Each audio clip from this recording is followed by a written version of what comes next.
Hey everybody, welcome to another episode of Cannabis Tech Talks. You're chopping it up with Chuck. I'm the editor-in-chief. This podcast, award-winning podcast, is brought to you by PolyScience and our friends at Summit Research. We always bring you the goods. Today we are coming to you from MJBiz, and we have a very special guest. We have the Vice President of Sales and Marketing from JULABO. I hope I said that right. Correct. And his name is Dirk Frese. Welcome, Dirk. It's a pleasure speaking with you. Thank you very much, Chuck. So, very warm welcome. Thank you. How does it feel to be here at MJBiz? Great, specifically after a few years of a break, which we all know why it happened. We had this pandemic in between. It's great to be back again with the whole team. Everybody's enjoying that. The customers are enjoying that as well. Yeah. So we are really excited about that. It's the first day today, so we will see how it develops, but very good starting sign. No, it's gotten off to a great start. And tell our audience, a little bit about yourself and your background and what you do in the cannabis industry. So, as you so perfectly well said, I'm the VP of Sales, Marketing and Service at JULABO USA.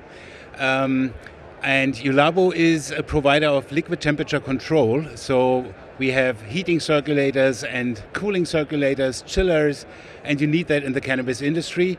Regarding my personal background, before I come back to what we do in this industry, I'm, as you can hear probably, I'm not native to the US. You're from Kansas, we can tell by the accent. Exactly. So I was born in West Berlin in Germany and raised there, studied biochemistry. So that has something to do with cannabis plants already, a little bit. I come back to that later. And then lived the last 20 years in Switzerland before we as a family moved over here 9 years ago to the US because of JULABO USA. Yeah. And how is that related to the cannabis industry, you might ask? Temperature control, what is that even? And temperature control originally came from really the chemical lab, where you wanted to precisely control certain temperatures for chemical reactions. And in the meantime, it's in each and every industry for quality control, for machining tools, even for pasta production, you name it. Yeah. And in the cannabis production and extraction, you need various temperature-sensitive steps to be achieved. So you have the extraction process first at a certain temperature, usually a little bit below room temperature. Then you have the winterization, which usually takes place at minus 40 to minus 60 degrees Celsius. It's very important to get rid of all the lipids and waxes. And then you have the decarb step, the decarboxylation, because you want to turn the delta-9 THC into the psychoactive substance. The same holds true for the CBD. And you need to do that at a higher temperature, usually 100, 110 degrees Celsius. And that's important because otherwise you don't have this. When you smoke marijuana, you do that while smoking, heating it up. Yeah. And now you have to do that in the extraction setup. And then the next process after that is solvent recovery, which takes place at 78 degrees Celsius, and then you have distillation finally. So a lot of temperature controls steps just to get the product out of the cannabis plant. Yeah. And so you can imagine right now that when you have a setup to do an extraction, that the temperature control parts very often are the most expensive ones.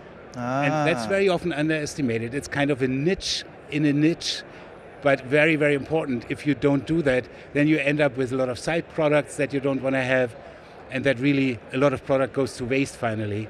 And that's where we are in this space. You know, it's interesting that you mentioned temperature control is so important in the cannabis, cultivation and through the different processes of extraction. Really, if you think about it, temperature control is vital to almost everything. Like not even in cannabis, right? You're absolutely right. It's vital, as you so nicely said. It's essential. Otherwise, we couldn't live. If we wouldn't keep our temperature of 37.5 degrees Celsius, our body temperature, in Fahrenheit, it might be something like 98, then we would definitely die. The bandwidth, which is allowable for our body, is so small. And we are a perfect example of precise temperature control. We know how to sweat, we know how to shiver, just to keep this going. Even when you look at it from a global scale, when they talk about, temperature control, I've heard like a degree or two could have massive implications on, how the whole planet is. So and we are talking about that now every day, aren't we? Exactly. To limit that, do we achieve these goals which have been set 10 years ago of just increasing the global temperature by 1 degree or at most 2 degrees, but that could already be catastrophic. That's very, very right what you are saying there. Yeah. So that really affects every facet of our life. Yes. And if it's only about drinking coffee in the morning, when you do your own coffee, sometimes it can be very hot and you burn your tongue. And I do that sometimes when I bring the coffee up into the bedroom for my wife and it's too hot. Then you go to these large coffee chains and they made it their asset to really have the perfect temperature each and every time you go there to buy, and I can drop the name probably Starbucks, they measure each time the temperature. That's a huge difference to all the other competitors they have. Yeah. So, okay, help me picture somebody who's not smart like me. How does a temperature control, how does a chiller fit into the kind of like the process? You know what I mean? Because I see these machines and they look really smart and they look really cool. How do they fit into the grand scheme of all the other equipment that you need for cannabis? As I said before, we have various different temperatures that we need to achieve in the process. Yes. So you have either glass or stainless steel reactors and extractors and rotary condensers that you need to control with this temperature. So you cannot run with one machine. You have to set up in this whole skid of the extraction process 4 to 5 different temperature control machines. Of course, in our case, JULABO USA's ones, and preset them to the temperature that you need, either cooling down or heating up. And to keep that temperature then at this precise temperature is key, because it could easily happen that you are running out of the precise temperature control range when your process gets either too hot or too, and that's something we want to avoid. Yeah, which is why you have multiple thermostats in your home. Right? So you can have different temperature control for different things, and you know that makes sense. And so so what you're saying is that this is one of the most important elements it is in the whole cannabis industry, but it's often just not thought of. You know, it's kind of behind the scenes where it happens. We never think about that. Also, I was just talking to David here from PolyScience about cars, for example. Shout out to PolyScience, our title sponsor. And I do that later. Yeah. Again, for some reasons when we are going to talk about competition. But think about the car, for example. The engine has a certain temperature, and you want to keep it at a precise temperature, never above 200 Fahrenheit, for example. Whereas in the cabin inside, you don't want to have 200 Fahrenheit, don't you? Yeah. You want to have probably 68, 70. So again there, you never think when you are thinking about a fancy car that temperature control in the car is also essential to not let it die and to keep yourself comfortable. Same holds true here for the cannabis extraction process. Wow, that is fascinating. And you know, with us, we were talking before we got on stage here, and you're a big believer in, you know, some people might say, well, wait a minute, why is Dirk here on this stage? We got PolyScience all over. We got, you know, aren't those guys competitors? What would you say to people that are like, what are you doing on the stage on a show sponsored by your competitor? That's exactly what I love, honestly, and I highly appreciate it, and I'm very passionate about that. Because, first of all, I'm a very competitive person. Yeah. And I thought about competition quite a lot in my past, and I'm going to give you a few examples of that. But to see that there's healthy competition out there, that you can work with your competitor, even together in certain facets, not in everything probably. Sure. But that is so helpful for the overall society, or in this case, for the overall community of the cannabis extraction business. Yeah. And that's something I favor instead of just really shooting at each other, down talking on each other. That doesn't help anybody. Competition really is key. And as you said, Chuck, temperature is key for life. Yeah. Competition is key for life as well. And I would love to talk a little bit about that when you allow me to do that. Yeah, please do. Okay. Yeah. So why is competition for me so important? First of all, as I said, I'm extremely competitive. I love sports. I hate to lose. Of course, sometimes you have to do that with grace as well and dignity. It's difficult still, even after all these years.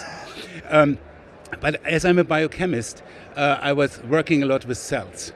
And when you're thinking about that, cells are competing with each other. And again, let's use our human body as an example. Sure. So we have these cells which are highly differentiated. We have this cornea on your eye there, you have the skin here and the cheeks, and the cell knows exactly what it is and what it should do. But it's always in competition with lazier cells which want to de-differentiate. They want to be less differentiated. We call them cancerous cells. So we are fighting a daily battle. Sometimes we hear about people deceasing, unfortunately, because of cancer. That's very sad. And we think this is a singular experience. No, it's not. In fact, it's a daily fight that all of our bodies are fighting all the time. Wow. So there is competition going on. Yeah. So how to fight that? So our healthy cells have to be healthier than the cancerous ones, which are de-differentiating and starting to overgrow the others. Yeah. Therefore, even there's programmed cell death implemented in our healthy cells to avoid that to happen, but there's constant competition. And what did I do in my research? I did some cancer research, but I also did research on aging. So what we had there, we were working with a fungal model, not to get too scientific because Sure. it might be boring, Yeah. but we let these fungal cells grow in tubes, and we called them race tubes. Race, like in a competition, and Yeah. it was like that. So we were testing various mutants against each other, how quickly they could grow. So also there, competition helped us understanding the metabolism of the cells. So that's key. Wow.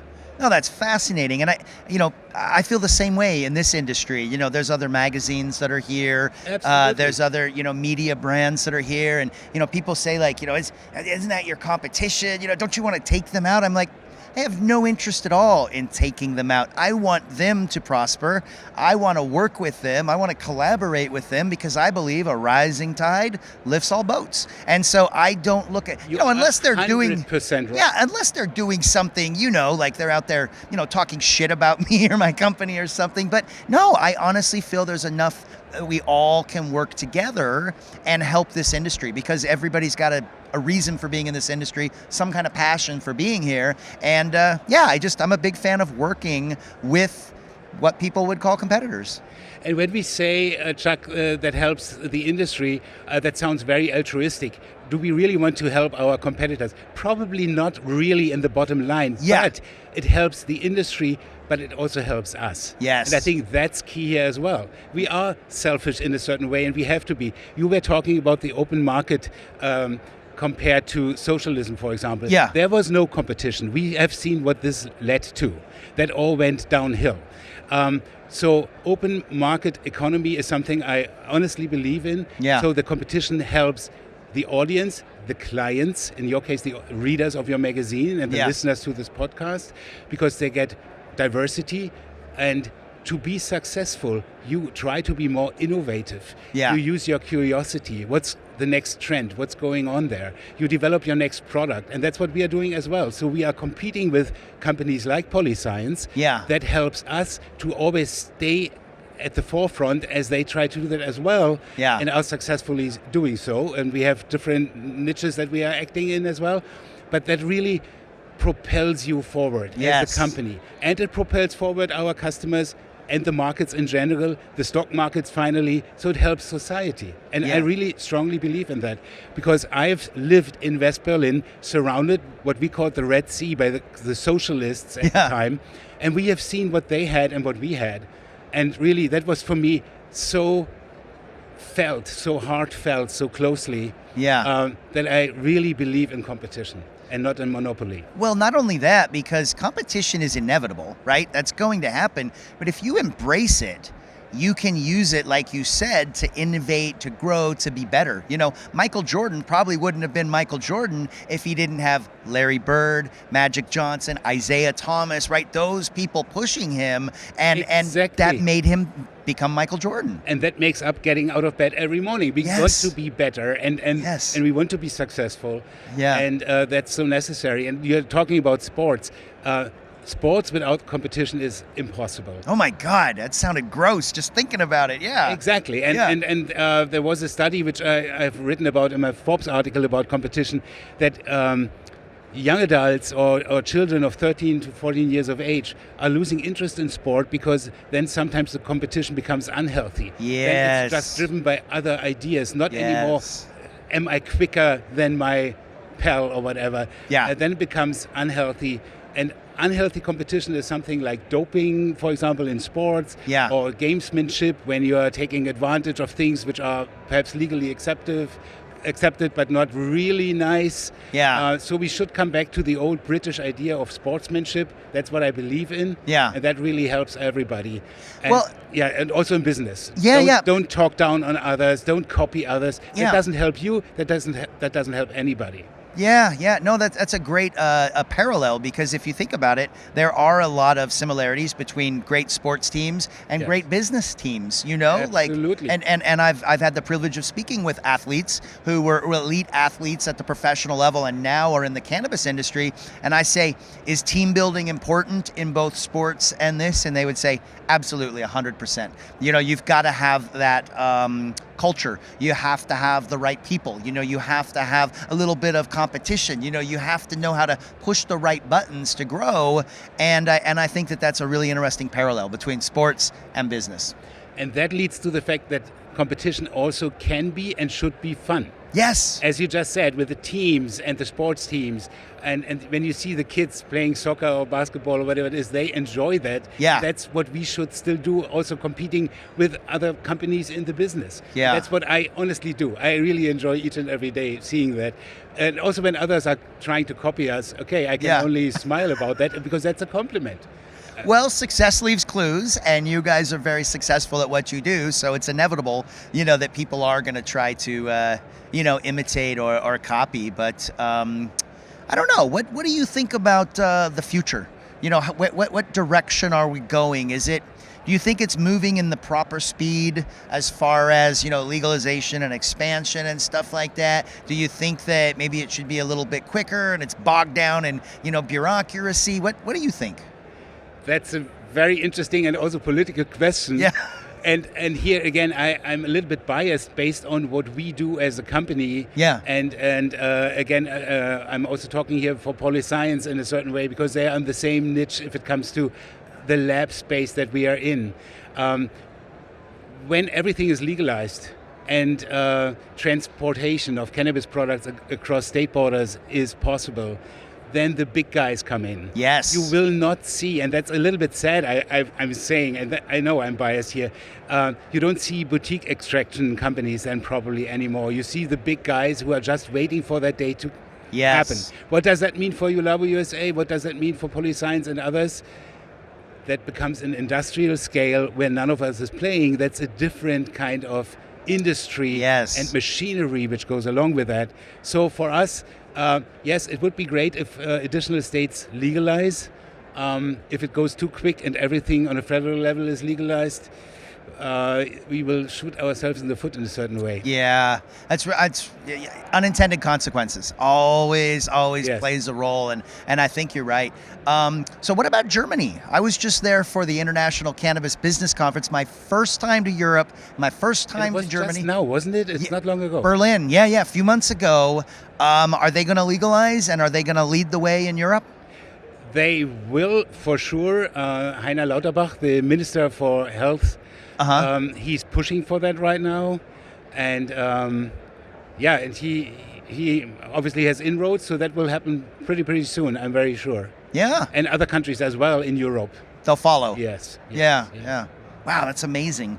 Well, for the people that are listening, what's a way that they could get in touch with you or find out more about you or your company? This is a great opportunity for you to give a shout out or, you know, let people know how they can get a hold of you.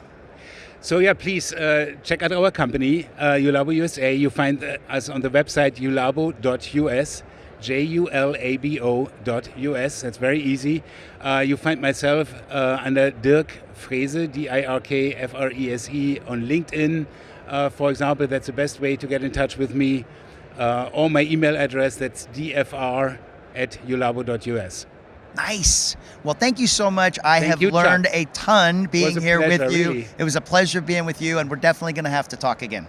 Absolutely. Thank you. All right. And for those of you at home watching, thank you for joining us for another episode of Cannabis Tech Talks. You have been chopping it up with Chuck.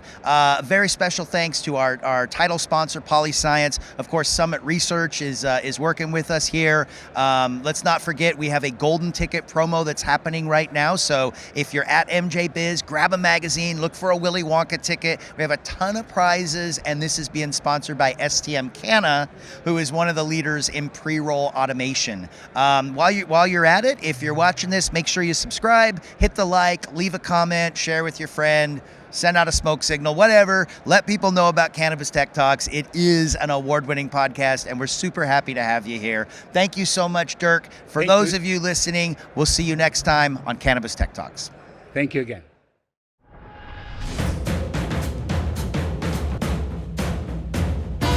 Hey, hello, I'm Tommy Chong from Cheech and Chong. Wait, you didn't think people would know who I am? Durachill. This is Durachill. This is Durachill. This is Durachill. No, hey, I don't talk like that. You want me to sell this? Buy it. Try Durachill or else. If you want something really nice in your laboratory, buy Durachill. You can't go wrong.